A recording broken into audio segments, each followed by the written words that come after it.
energy. Now, what that says for us is, if there is a finite amount of energy today, there had to have been a finite amount of energy yesterday.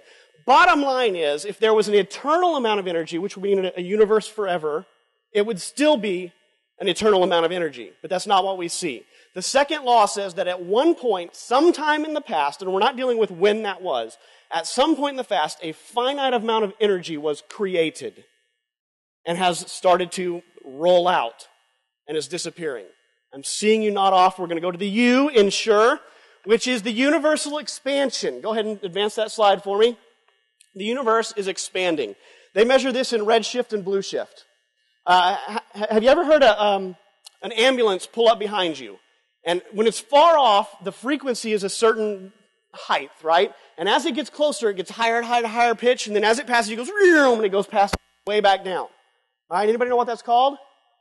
The Doppler effect, right. Well, there's a similar thing with light. It's not the Doppler effect, but it's the idea that as light moves towards you, it shifts in one direction of the spectrum, and it moves away from you, it shifts in the opposite direction, okay? Red shift, blue shift. Essentially, through Hubble Space Telescope and through basically any telescope you could buy at even Toys R Us, if you can measure the redshift, what you find out is that the universe is going out. So tomorrow the universe will be bigger than it is today. What does that say for yesterday? It was smaller. Right. Very simple. Yesterday it was smaller. 100 years ago it was even smaller than that. 1,000 years ago it was smaller than that. The point being, at one point, all of it was compressed into what they call a singularity. All you have to do is travel back in history. And again, let me say this. Don't get caught up on the age thing right now. Quantum physics, it will freak you out. It'll have you pulling your hair out. It basically says the universe could be created tomorrow. What? If God is outside of time, 1920 is the same to him as 1670. It's the same. He's the same yesterday, today, and forever, because yesterday, today, and forever are the same for him, because we try to put him in our timeline. Don't do it. Okay, a lot of the argumentation that goes on is just ludicrous. But the point is, at some point in the past, this thing was condensed into this, what they call a singularity. And boom, it exploded. So they see the universe expanding, they know that it was contracting in the past. Next, the R is what's called the radiation afterglow. They say, if you have a campfire in your backyard, when I was a Chi Alpha student, we used to have campfires in our backyard, and we'd pull the TV out there with an extension cord and watch movies. When you have a campfire, it produces radiation, it produces heat. And the further away you get from that campfire, the cooler it gets. But what you would expect is, even after that campfire is put out, there's going to be what's called an afterglow. And so even once the thing dies down, that immediate vicinity, that area, will contain some radiation that would not have been there had the fire not been there. Make sense? It burns out, the heat remains, and eventually dissipates. The second law of thermodynamics in action. Well, what they found is the entire universe. See, you would expect if everything exploded into existence, if there was this massive, cataclysmic, incredible arrangement of all matter that just blew up out there, you would expect some kind of heat signature left over. Well, in just recent decades, they have discovered that heat signature, and it is everywhere. In the deepest, darkest parts of space, in the known universe, there is heat. It's everywhere. And this fact alone has led almost every astrophysicist across the globe to say the universe had a beginning. And then finally you've got, anybody ever heard of this guy? Now we use his name as synonymous with genius. If I say to you, well, you're no Einstein, what do I mean? I mean you're stupid, right? But if I say you're an Einstein, I mean you're a genius. This is conceivably the smartest guy that ever walked the planet. The smarter guys, they don't have the social skills for us to ever know them. He developed what he called the theory of general relativity. Again, this is one that has your hair pulling out if you study it. But when he initially came up with his theory, when he initially was writing it out, he included what he called a cosmological constant. It was basically a number that he inserted into all the equations because he wanted the universe to be static. Einstein, because of his theology and his views on life, he wanted the universe to have always been. He wanted it to be an eternal universe. Later, he admitted that cosmological constant that he plugged in was actually what he called a fudge factor, and he called it the biggest mistake of his entire life. His biggest blunder is how he put it. My biggest blunder was the cosmological constant. Because see, Einstein wanted there to be, for theological reasons, he wanted an eternal universe, but he had to ditch the cosmological constant. When he did, the theory fell in line. It's not a theory of everything, but it's probably as close as we've got. And essentially, mathematically, the universe suddenly made sense. When Einstein said, there was a beginning. Time, space, matter, and energy burst onto the scene in an instant. He also teaches us that time, space, matter, and energy, they're what's called correlative. You don't have one without the other. You don't have matter without space. You don't have space without time. Okay? If you get rid of one, you have to get rid of all of them. Now, on top of the sure argument is what's called the Kalam cosmological argument. And if I'm losing you, you can come back in just a minute, okay? The Kalam cosmological argument is popularized by a guy named William Lane Craig. If you're into this stuff, you've got to learn his name and his argumentation. He's brilliant. He is the C.S. Lewis of apologetics today. No question about it. But part of the Kalam cosmological argument goes into the idea that there's no such thing as an actual infinite. In other words, if there were an infinite amount of days before today, you could never arrive at today. Because you would always have to have infinity plus 1 to get here. Lane Craig uses this argument. He says, let's pretend, just hypothetically, that Saturn rotates around the sun once a year, and Neptune rotates around the sun twice a year. Well, after 2 years, how many times has Saturn rotated around the sun? This is not difficult math, people. Come on. 2 times. How many times has Neptune gone around the sun? 4 times. After 1,000 years, 2,000 versus 4,000, right? After an infinite amount of years, how many? You see, the math breaks down. There's no such thing as an actual infinite.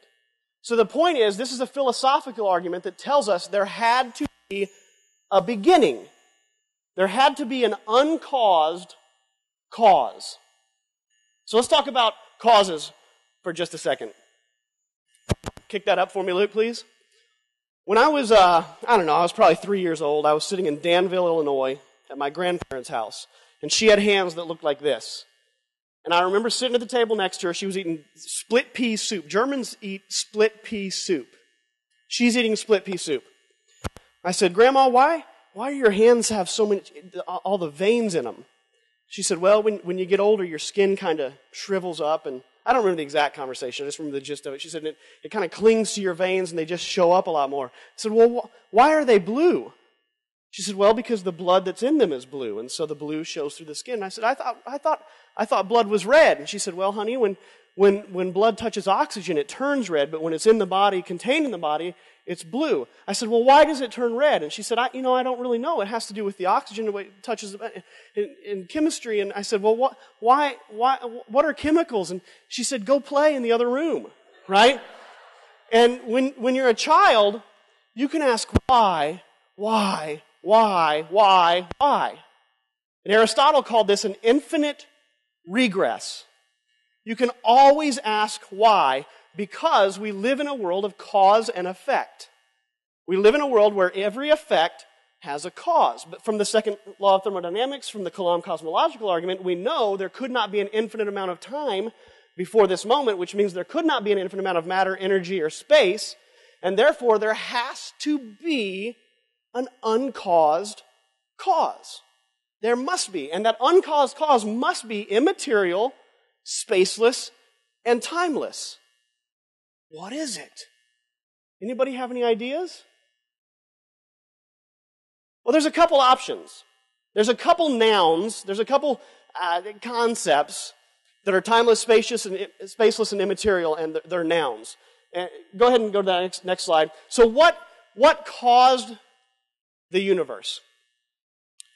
Well, there's 2 possibilities. One is what's called an abstract object. This is like the number 7. Okay? The number 7 it's a noun, it's a thing, but it's timeless, spaceless, and immaterial. But you see that the number 7 is not causal. It doesn't do anything. 7 never causes anything except when 7, 8, 9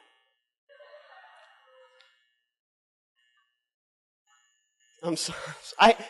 I even had a slide for that, but I think I left it out, didn't I? The other that is timeless, spaceless, and immaterial is a mind. Is an unembodied mind. What's another word for an unembodied mind? Anybody think of one? It wasn't that. I don't know what that was, but that wasn't the right answer. The answer is a spirit. That's what an unembodied mind is. And you know what? That's what the theists have been saying all along, is that God is spirit. What is the cause of the universe? The cause of God is a spirit. And you can also argue that he's personal. Go to the next slide if you would. Now, why am I talking about all this? Go ahead and advance that for me, Luke, if you would. It's because we say in the beginning, actually from Robert Jastrow, the founder of NASA's Goddard Institute of Space Studies, he said, astronomers now find they have painted themselves into a corner because they have proven that the world began abruptly in an act of creation to which you can trace the seeds of every star, every planet, every living thing on this cosmos and on Earth. Go ahead and advance that, please. And he says this, he says that there what I or anyone would call supernatural forces at work is now, I think, a scientifically proven fact. There are forces outside of time, space, matter, and energy that are working. And science is showing it. It's leaving materialists scrambling.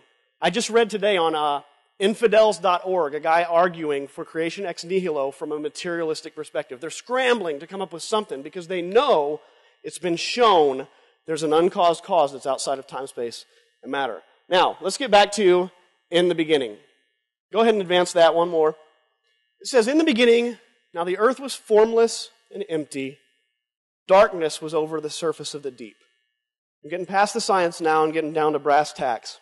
This is why this is so important. It is, like I mentioned earlier, the great metamorphosis. It's one thing for a caterpillar to become a butterfly, right? That's a big deal. It's an entirely different thing for nothing in the universe to become everything in the universe. This is an entirely different kind of thing. A universe filled with butterflies, filled with trees and lakes and mountains. And so what that means is, if the first verse of Genesis is true, and I believe science shows that that's absolutely the fact, if the first verse of Genesis is true, anything is possible for you. Anything can happen. Samson and Delilah can be true. People can walk on water, raise the dead, touch blind eyes, and have them see. If the first verse is true, any of it can be true. And whatever is going on with you, whatever issues you have, no matter who you are, God is in the business of taking formless, empty darkness and saying light. That's his business. From the very beginning, that's what he's shown us that he does. Go ahead and advance that. I was at I love this. This is a band called Peg Top. Anybody heard of Peg Top? Hey, my one buddy over there. Right on. Okay.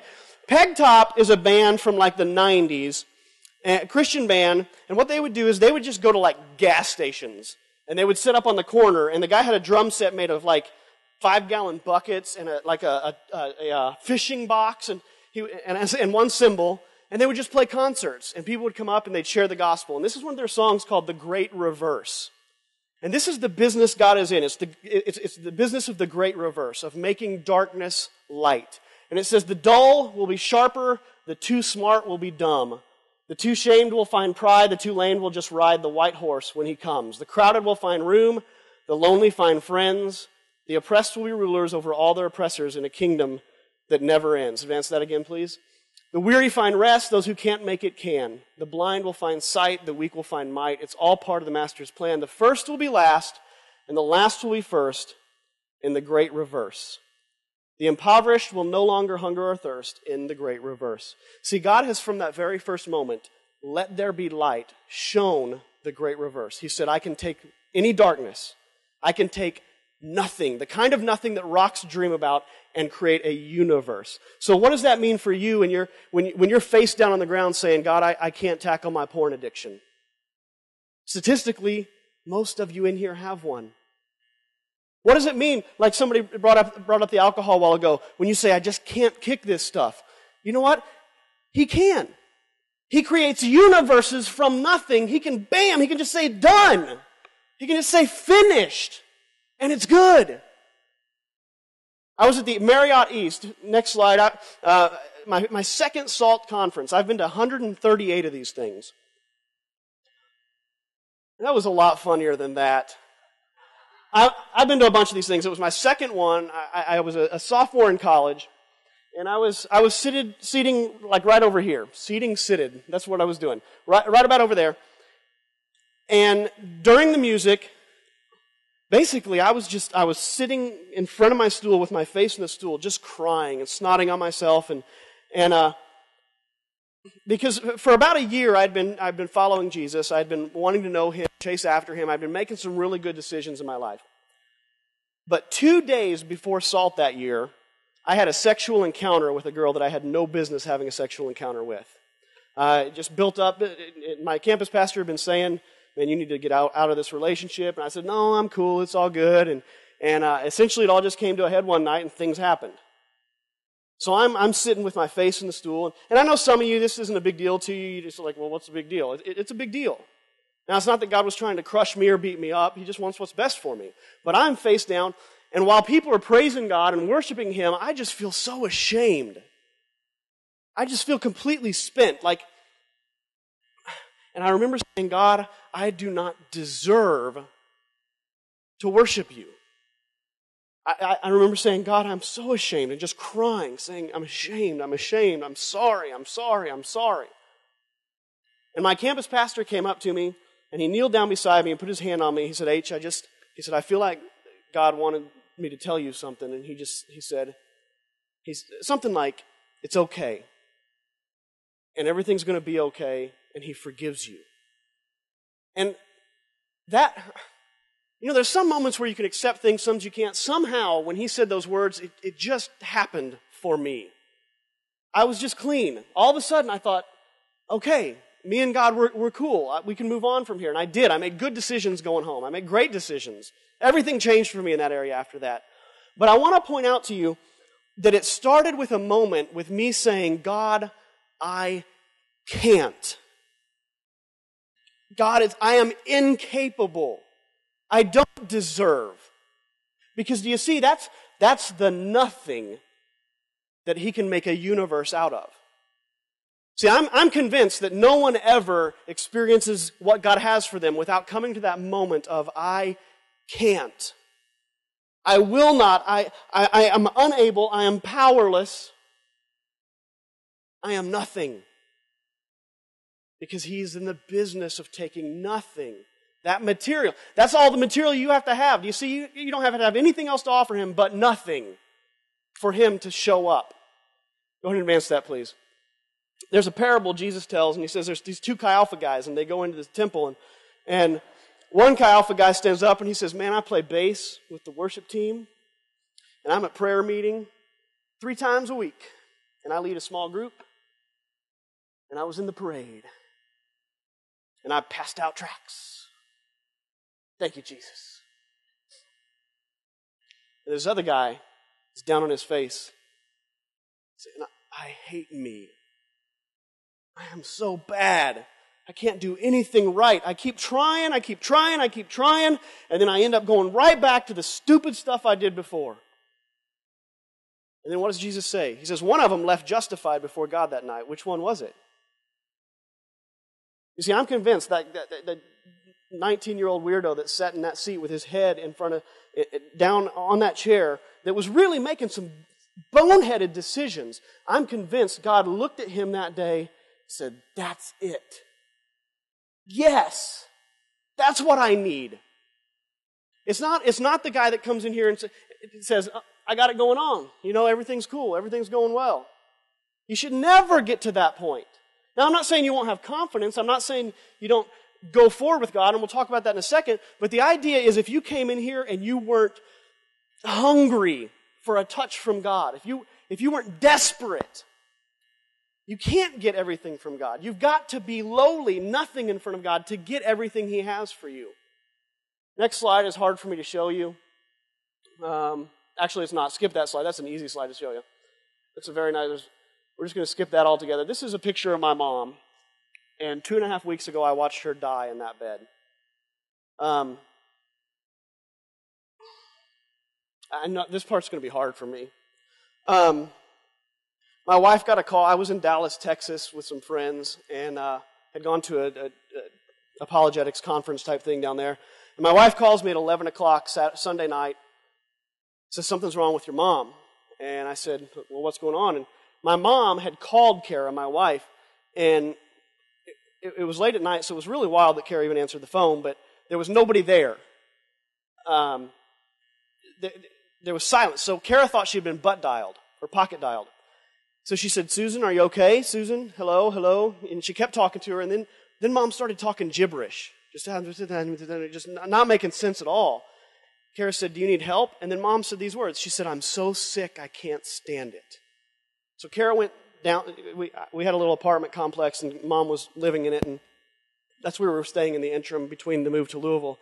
So Kara goes downstairs, and Mom's sitting at her computer desk, just incoherent. She's just not making any sense. And so Kara calls her sister. They put her in the car, and they drive her to the emergency room. It turns out Mom had brain hemorrhaging, bleeding in the brain, massive bleeding, and it was in 3 or 4 different locations, which is very, very strange. They still have no idea at all what happened. There's no explanation for that. Usually when it happens in one location, so it doesn't make sense. They did all kinds of tests, and I flew in the next day. My brother flew in the next day, and we sat where I took this picture. We sat there for 6-7 days. We'd work shifts at night, and they put a ventilator in her. They put a feeding tube and fluids in her. And you just saw this progression of going from bad to worse. Like on the first day, she was real combative, and she'd get angry when you try to touch her or anything. And then by the second day, she'd just kind of lay there and look every now and then. And by the third day, she didn't respond at all, didn't open her eyes. By the fourth day, her eyes didn't dilate. I mean, you just saw this thing get worse and worse.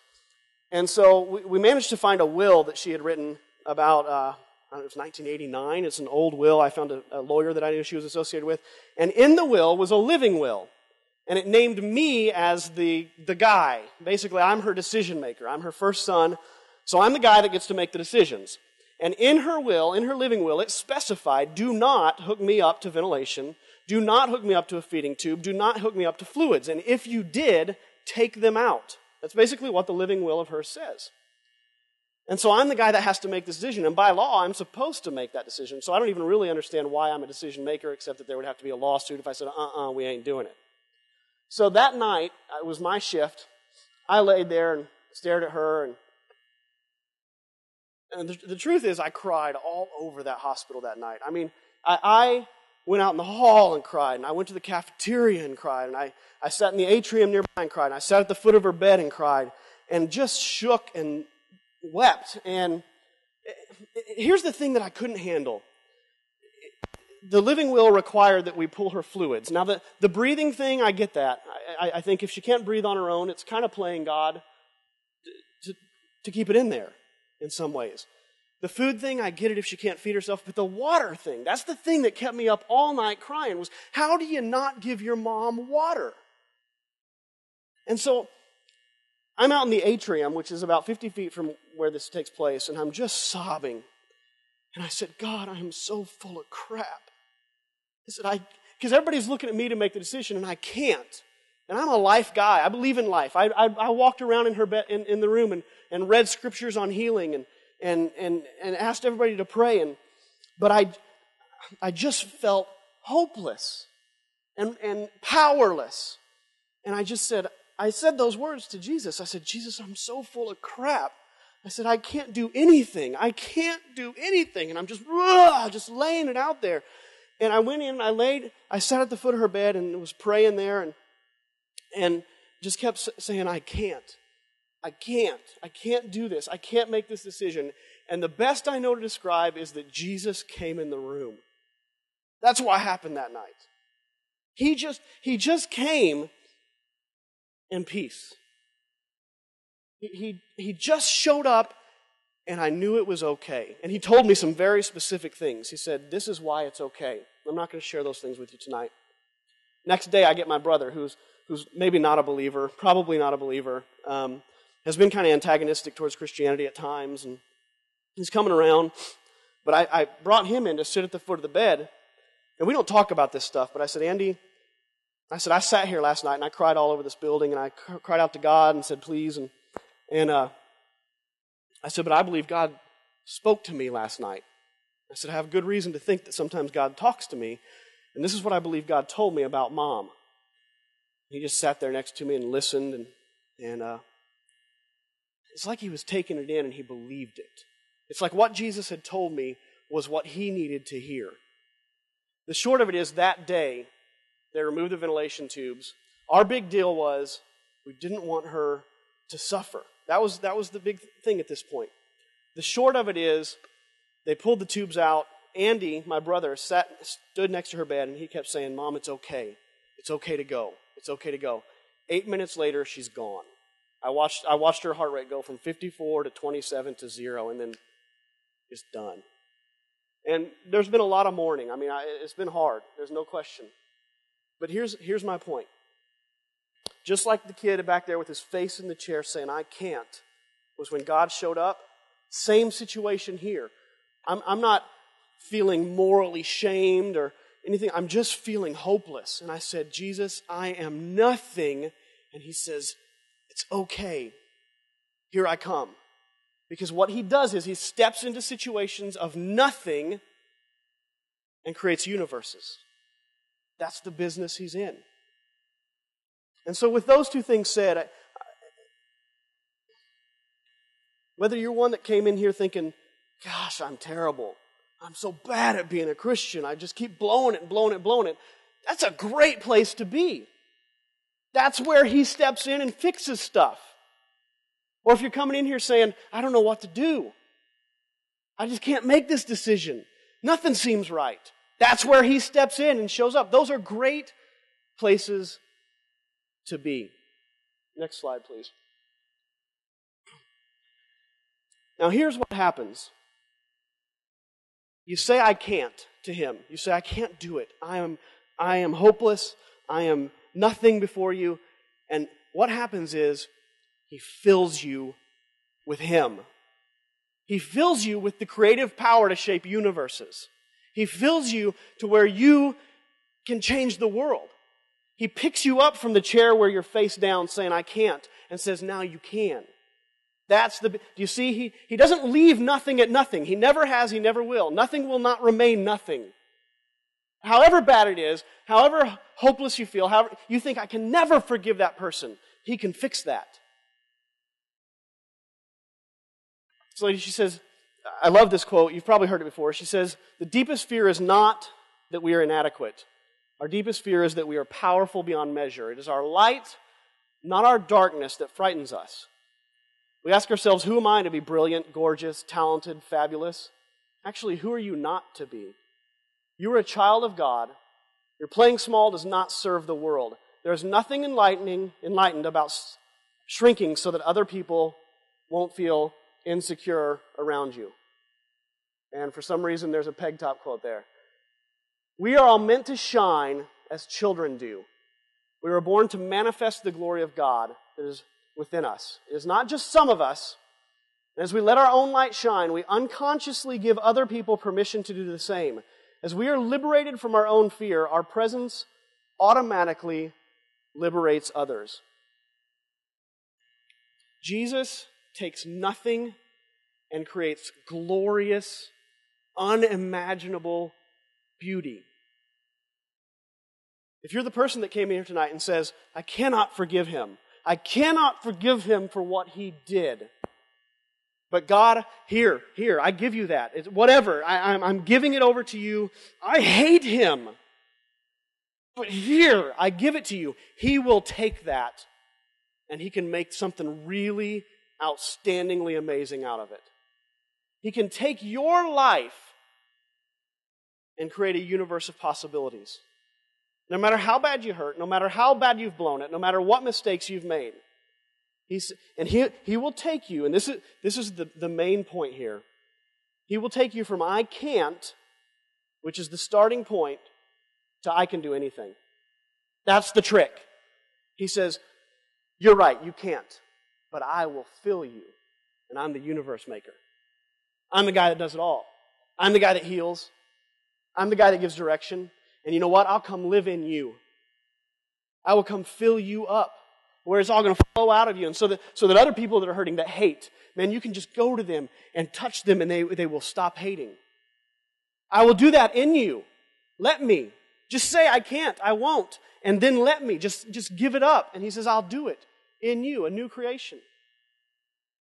I've been thinking a lot. We ended up in Louisville at Daylight Church. I've been thinking a lot about how I got there.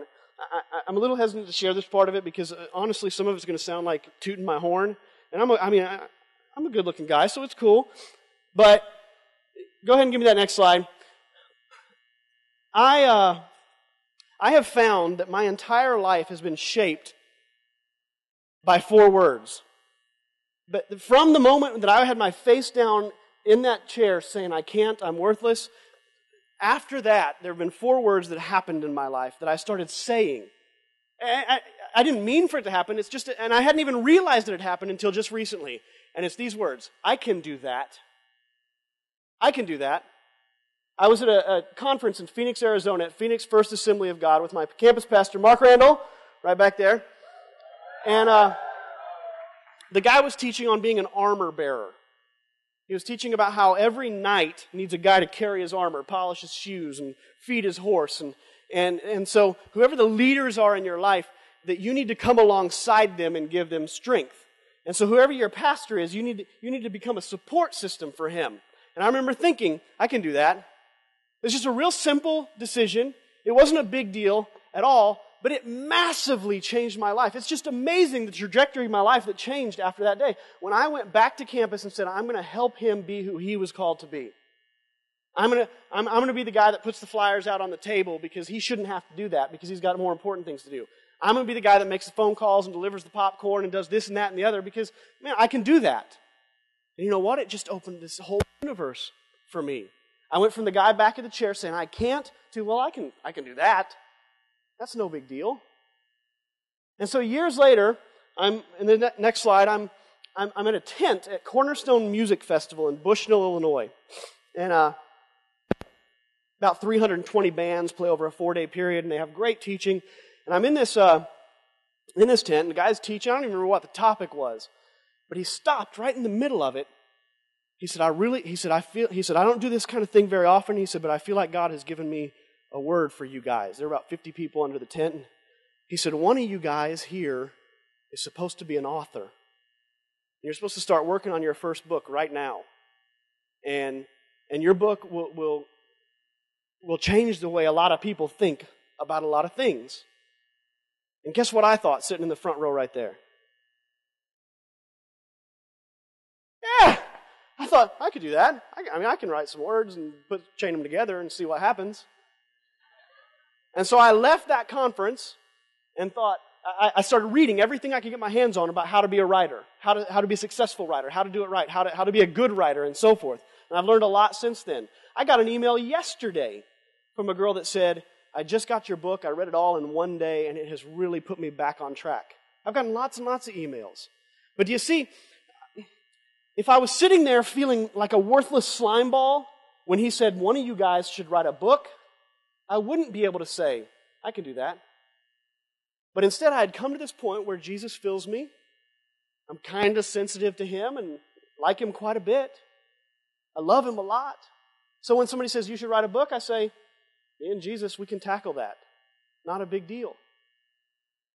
So years later, after I've written the book and traveled all over the world, and there tens of thousands of copies have gone out, I'm at a little church in Paducah, Kentucky, at a sectional council meeting for the Assemblies of God. And the executive director of Kentucky Assemblies is preaching. He's preaching on church planting. And I'd always said, I do not want to be a pastor. I've known a lot of pastors, and I don't want to be them. Right? I said, I don't want to be a pastor. Well, he's preaching on church planting. And this guy, in fact, I looked on his Facebook page sitting right back there just a while ago to make sure there's not a single picture of the guy that he's not in a collared shirt. Sometimes a suit, sometimes a tie, but at least the dude mows his lawn in a collared shirt. I'm telling you. Okay? So he's preaching on church planting, and he talks about this church that he visited. And he says when he was in the foyer of the church, some guy walked up to him, and he was wearing a white t-shirt and blue jeans with holes in his pants. And he said the white t-shirt wasn't even a nice white t-shirt. It was like a Hanes pack white t-shirt. And so the suit guy is preaching, and he says, I went into that church. He says, it turns out the guy in the Hanes pack white t-shirt was the pastor. He says, and it was the most powerful service I've been in years. He says, we need churches like that in Kentucky. And I made a terrible mistake. What do you think I said? Yeah! I thought, well, I could do that kind of church. And I said, Jesus, I said, if I ever started a church, I said, I would want it to have, and I'm just talking to Jesus sitting there. I said, I would want to have a really cool name that nobody else has. And next slide I'll show you. All of a sudden this concept of Daylight Church pops in my head, and all the logos and everything that goes with it. And the bottom line is, from that moment until today, I have thought about very little else. While he was preaching, I got online and bought daylightchurch.com. I looked, it's available, I pulled out my credit card, done. No joke. And God has shown up faithfully over and over and over, making this thing happen. And now we're in Louisville getting ready to launch. But it goes back to this whole idea that he takes nothing and creates universes of possibility. And so the question for you is, where are you in all of this? You know, are you the guy that comes in here and says, I am so far from God and don't deserve Him. I can't even, all these people raising their hands up there, and God probably hates me. I'm going to hell. I mean, that might be you, or you might be the person that's come in and you're just hurting and upset and can't figure out what to do. And the answer is always say, God, I can't. I am nothing. You are everything. And when you do that, He shows up. He changes you. And He makes you somebody who can. He does, not you. You can't. It's fair for the rest of your life. I cannot plant a church in Louisville. But Jesus can walk and live in me and do something really, really incredible. So I can honestly say, I can't. But I can do that. It's this paradox. And you see, it goes back to that moment of creation. There was nothing, and then there was everything. And the God that can do that can meet you right in that table, right in that chair right now. He can meet you right down here right now and say, I will make nothing into everything. I will take what is void and make it full. We'll close with this last slide, a couple verses. Skip that if you would. It says, He must increase, but I must decrease. The more nothing you can become, the less of yourself that's there, the more void and empty you become, that's where He steps in. And finally, we know the concept of Christ in you, the hope of glory. What that means is it doesn't matter who you are. It doesn't matter how bad it's been, how messed up you are, how awful you've been, the terrible decisions you've made, or the terrible things that happened to you. When Christ, the anointed one of God, the Messiah of God, can live inside of you, everything is possible. If you would bow your heads. I'm going to ask the team to come, and I'm going to keep this mic for just a second. You know, you can be any place in your walk with Jesus here today, and this concept of void and nothing and emptiness can apply to you and bring freedom to you. And so if you're the porn addict that has tried and tried and tried to kick this stuff, honestly, man, you're not in the worst place in the world if you're willing to just say that. Just to say, I can't.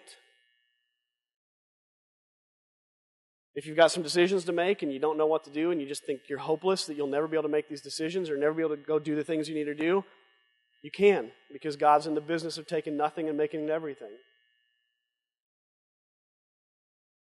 And finally, you may not really fit into either of those categories, but maybe there's these things that God's been asking you to do. Maybe He's asked you to go to Kenya, or to work at an orphanage, or to literally sell your car and give it away. I mean, who knows what He's been asking you? You need to say those 4 words. I can do that. Whatever He's asking you to do, He will empower you to do it. You say, my campus pastor, it's been on my heart that I'm supposed to help that guy a lot more than I am. You just say, I can do that. You can't, but Jesus in you can. And so what I'm going to turn this over to Steve Lehman in a second, but I'm just going to let the team's going to start playing, and wherever that strikes you, wherever that touches you, you need that creative power of God in your life to come and bring fullness where there is emptiness. I'm just going to encourage you, come forward, get on your face before God, do whatever it is that you need to do, and just surrender to Him and let Him do that work in you, because that is the business He's in. It always has been, and it always will be.